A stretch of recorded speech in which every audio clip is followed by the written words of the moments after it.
দুদিন বাদেই ত্রয়োদশ জাতীয় সংসদ নির্বাচন। এই উপলক্ষে ঘোষিত ছুটিকে কেন্দ্র করে রাজধানী ঢাকা থেকে বাড়ি ফেরার মানুষের চাপ বেড়েছে কয়েক গুণ। আনন্দের যাত্রা রূপ নিয়েছে ভোগান্তিতে। বাস সংকট, কয়েক গুণ বাড়তি ভাড়া আর তীব্র যানজটে আটকে পড়ে দুর্ভোগ পোহাতে হচ্ছে হাজারো ঘরমুখ যাত্রীকে। জাতীয় সংসদ নির্বাচন উপলক্ষে মঙ্গলবার সকাল থেকেই ঢাকা, টাঙ্গাইল ও ঢাকা ময়মনসিংহ মহাসড়ক সহ আশেপাশের সড়কগুলোতে সৃষ্টি হয়েছে তীব্র যানজট।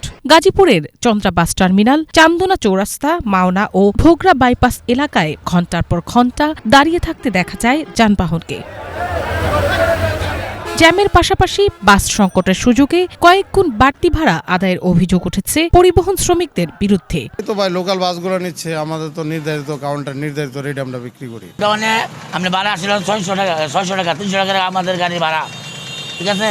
এখন পড়তে হলো 300 টাকা সিঙ্গেল। এখন নামা দিয়ে সারাদিনে যাবো, আবার সারা রাত যাবো, এটাই। বেশি নেওয়ার কারণ হচ্ছে আমাদের নর্মাল বাজারে 700 টাকা, আমরা ওই দিক থেকে আমরা যেহেতু খালি আসতেছি সেটা মিনিমাম একটা খরচ আছে, যার কারণে আমরা 300 টাকা বেশি নিচ্ছি, 1000 টাকা করে। যাত্রীরা জানান, যেখানে স্বাভাবিক ভাড়া 500 টাকা সেখানে 1200 থেকে 1500 টাকা পর্যন্ত আদায় করা হচ্ছে। অতিরিক্ত ভাড়ার প্রতিবাদে গাজীপুরের চান্দনা চৌরাস্তা ও মাওনা এলাকায় কিছু সময় সড়ক অবরোধ করে যাত্রীরা। রাস্তার অবস্থা তো ভয়াবহ, যে রাস্তা আছে জাম আর ভাড়া বেশি, এনাদি ভাড়া খুব বেশি, ভাড়া 30 টাকা, ভাড়া 100 টাকা। ঢেকের ভাড়া হলো 30 টাকা, 60 টাকা আপনি 40 টাকা নিতে পারেন, 100 টাকা কিসের জন্য নিবে? ভাড়া এখানে 100 টাকা মতো মানুষ শুয়ে ভোট দিতে, ঈদের মুনাস না কিছু না, 30 টাকা 100 টাকা কেমন হয়? যাত্রীদের অভিযোগ, বাড়তি আয়ের আশায় অনেক আন্তজেলা ও অন্তজেলা বাস স্বাভাবিক রুট ছেড়ে একাধিক ট্রিপ মারছে।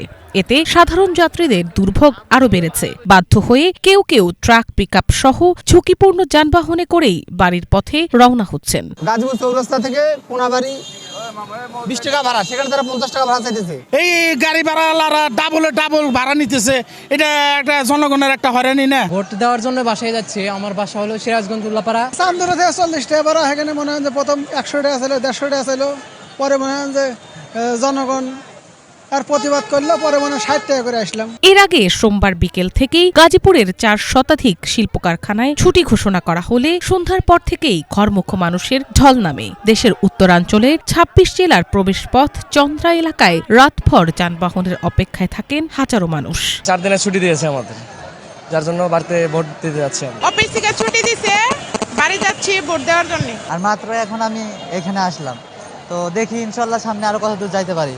তো আমার ভোট দেওয়ার জন্য এত কষ্ট আর কি। যানজট নিরসনে আইন শৃঙ্খলা বাহিনী তৎপর থাকলেও যাত্রীদের দাবি, বাড়তি ভাড়া আদায় বন্ধে কার্যকর নজরদারি ও কঠোর ব্যবস্থা নেওয়া জরুরি। Banglavision news desk.